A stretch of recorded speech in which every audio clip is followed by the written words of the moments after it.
बुराड़ी विधानसभा में 100 फुटे रोड स्थित ओम वाटिका में बिजली के कनेक्शन के लिए विद्युत विभाग द्वारा कैंप लगाया गया, जिसका क्षेत्र के लोग बड़ी बेसब्री से इंतजार कर रहे थे। इस मौके पर बुराड़ी के निगम पार्षद अनिल त्यागी ने कहा कि ये कैंप माननीय मुख्यमंत्री रेखा गुप्ता एवं सांसद मनोज तिवारी के निर्देशन में लग रहा है, जिसका लाभ बुराड़ी विधानसभा के साथ बाहर के लोगों को भी मिलेगा। अनिल त्यागी का कहना था कि इस प्रकार के कैंप आगे भी लगाए जाएंगे। तो बिजली के कनेक्शन नहीं लग रहे हैं, वो लगाए जाएंगे।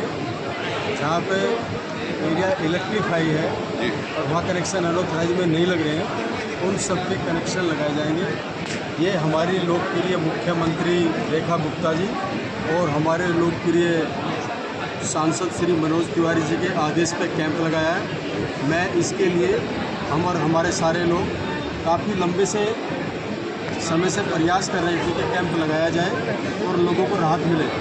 इस कैंप लगने से 90% लोगों को राहत मिलेगी, 90% लोगों को राहत मिलेगी। और जो अभी नई कटिंग काटने लग रही है उसमें अभी नहीं लगेगी, उनके लिए भी राहत मिलेगी। उसके लिए पॉलिसी बनेगी, डीडी के एनओसी का क्या होगा, क्या नहीं होगा, क्या प्लान है डीडी का। पर लेकिन जहाँ इलेक्ट्रीफाई एरिया है या कॉलोनी के बीच में जो आ रहा है चारों तरफ से, और वहाँ मकान बन चुके हैं, उनको भी देंगे। अगर वहाँ खंभे नहीं भी लगे तो लग जाएंगे। सर फिलहाल ये तोमर कॉलोनी के पास ही अजीत विहार में घर में पड़ता है। यहाँ कोई भी किसी भी बिल्डिंग में कोई भी कनेक्शन नहीं लगा है। क्या इसमें भी इस आपके कैंप में इसके लिए कोई प्रावधान है? इसके लिए देखेंगे सरकार क्या पॉलिसी लाती है इस चीज़ के लिए। जो नई कटिंग है कि इनको कनेक्शन दिए जाए या ना दिए जाए, कि उसके ऊपर इसका सर्वे होगा। अभी सब लोग अप्लाई कर सकते हैं, उसका सर्वे किया जाएगा, क्योंकि सर्वे करके तब उसके बारे में डिसीजन लिया जाएगा। सर ये बरसों से ये मांग लोगों की चली आ रही है कि बिजली के कनेक्शन के लिए हमारे माननीय सांसद मनोज तिवारी जी भी पिछली बार 1 साल पहले यहाँ आए हुए थे। यहाँ भी लोगों ने ये आवाज़ बहुत पुरजोर से उठाई थी। क्या 25-50 गज के अलावा बड़ी कॉलोनी जो पुरानी हो चुकी है, उनके लिए भी इस प्रकार का कोई प्रावधान है? इसमें सबके लिए कनेक्शन मिल जाएंगे? मैं बता रहा हूँ अभी आपको, जो नई कॉलोनी कटी है उनके बारे में अभी नहीं कह सकते जी। जहाँ अभी कहीं भी नहीं लग रहा था, जहाँ इलेक्ट्रीफाई एरिया हर जगह लाइट नहीं दे रहे थे, एनओसी 2 अब एक प्लॉट इधर बना हुआ है उस पर कनेक्शन है, एक प्लॉट इधर बना हुआ उस पर कनेक्शन है, बीच वाले प्लॉट में डीडीए कह रहा है कि यहाँ हमारी प्लानिंग है। ठीक है, क्योंकि ये काफ़ी लंबी बीमारी है, आहिस्ता आहिस्ता ठीक होगी। आज का कैंप लगने से मैं इतना जरूर कहता हूँ कि 90% लोगों की समस्या हल हो जाए। त्यागी जी, मेरा लास्ट सवाल है कि हमारी माननीय मुख्यमंत्री रेखा गुप्ता जी जो इस महीने को स्वच्छता दिवस के रूप में मना रही हैं, मैंने सफाई अभियान के रूप में मंत्री से लेकर नीचे तक निगम पार्षद तक हर आदमी सड़कों पर है सफाई के लिए, इसके बारे में आप क्या कहना है? देखिए, इसके बारे में भी यही कहूँगा कि स्वच्छता अभियान जो हमारी मुख्यमंत्री जी ने चलाया है, ये बहुत अच्छी बात है और स्वच्छता अभियान होना भी चाहिए। पर लेकिन जो क्षेत्र की जनता है, दिल्ली की जनता, हिंदुस्तान की जनता है, उनको भी सोचना चाहिए कि सिंगल यूज का इस्तेमाल ना करें। जैसे सिंगल यूज प्लास्टिक है, चाहे सिंगल यूज गिलास है, जैसे अपने घरों के अंदर हम बर्तन को धो के चाय पीते हैं, अब जैसे घरेलू बर्तन का हमें उपयोग करना चाहिए। जिस दिन 40 साल पहले तो यहाँ पे पॉलीथीन नहीं थी, कूड़े के पहाड़ नहीं थे। 40 साल के अंदर ये कूड़े के पहाड़ आए हैं। क्यों आए हैं? कि सिंगल यूज प्लास्टिक आ गया, सिंगल यूज आ गया।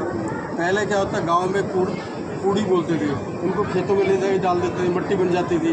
आज क्या है कि लोग पॉलीथीन में भरेंगे और उसको डालेंगे और ये कूड़े के पहाड़ इन लोगों की देन है। सरकार को भी जो पॉलीथीन की फैक्ट्री है, सिंगल यूज की फैक्ट्री, वो बंद करनी चाहिए।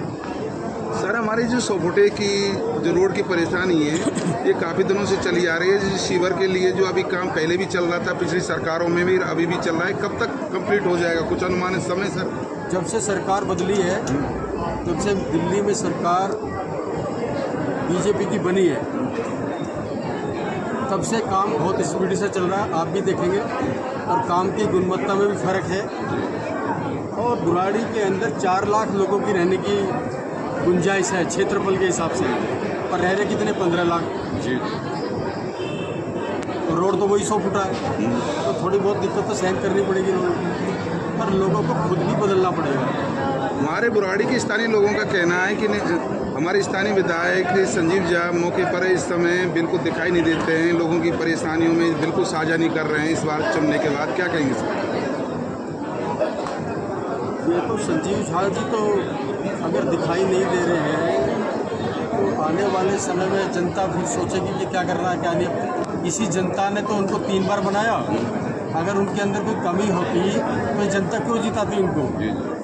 ठीक है नहीं भाई, जनता ने उनको 3 बार कैसे जिताया? 4 बार जिताया जनता ने उनको, तो उन्होंने कुछ अच्छा किया वजह भी जिताया होगा।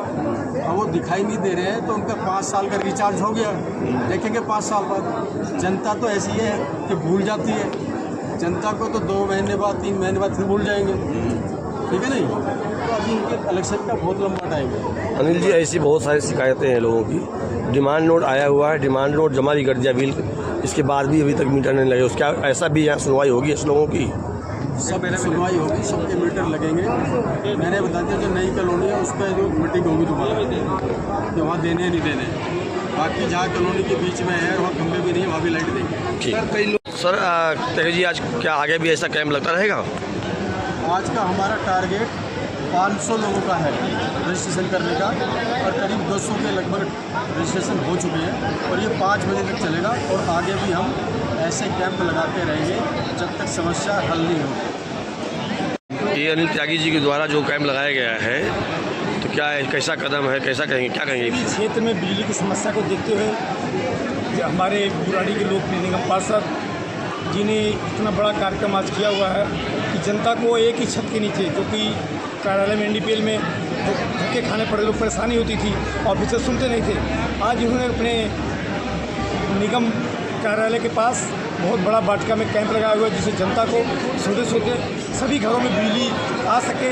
उसके बाद भी ये कह रहे हैं कि अगर कोई समस्या होगी, किसी को मीटर नहीं लगता, उसके लिए भी हम चल के बात करेंगे और सभी घरों में बिजली उपलब्ध कराएंगे। इसलिए इनका बहुत बहुत धन्यवाद, पूरा बुराड़ी विधानसभा की तरफ से बहुत बहुत धन्यवाद कि ऐसा सराहनीय कदम उठाया।